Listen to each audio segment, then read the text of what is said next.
என்ன செஞ்சு காலைல பரபரப்பாக சமையல் போல்.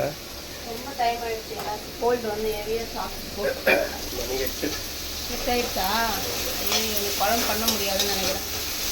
மழை நடக்குது. இது வந்து சேமியா உப்புமா. எங்கள் பையன் வேறு சீக்கிரம் வந்துட்டானா, அவர் வேறு கூடவே இருக்கணுன்றாரா, டென்ஷன் ஆகுது. இப்போதான் வெந்து கொடுக்குதா. என்ன இது கூழ்? கூழா? இது வந்து பார்த்தீங்கன்னா நம்ம தெருவில் இருக்கிறாங்க தமிழக்கான்னு அவங்க கொடுத்தது. இது கீரை, இந்த பாருங்க கீரை, ஒரு அதுதான் உண்டை மாவு உண்டை சொல்லுவாங்களே அது. ஓகே. இது வந்து பிரியாணி கொஞ்சமாக இருக்குன்னு பார்க்காதீங்க, நம்ம கடையில் வாங்கியிருக்கோம் பையனுக்காக. இது சாப்பாடு வடிச்சு பையன் டெய்லி பிரியாணி சொல்லுவாங்க. நம்ம வீட்டில் வந்து இன்னைக்கு பார்த்தீங்கன்னா இது வந்து எறா குழம்புப்பா.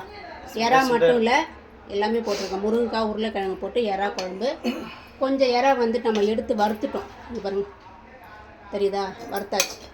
சூப்பராக இருக்கு. ஆமாம், இன்னைக்கு சண்டே ஸ்பெஷல் நம்ம வீட்டில் எறா குழம்பு, எறா வறுவல், அது மட்டும் பிரியாணி. பிரியாணி வாங்கியிருக்கோம், வெள்ளை சாதம் இருக்குது, கூழ் இருக்குது, கருவெட்டு குழம்போடு இருக்குது. ஸோ வாங்க, என்ன வேணுமோ வாங்க சாப்பிட்லாம். ஆமாம், இன்னைக்கு சண்டே லீவ் கிடையாது.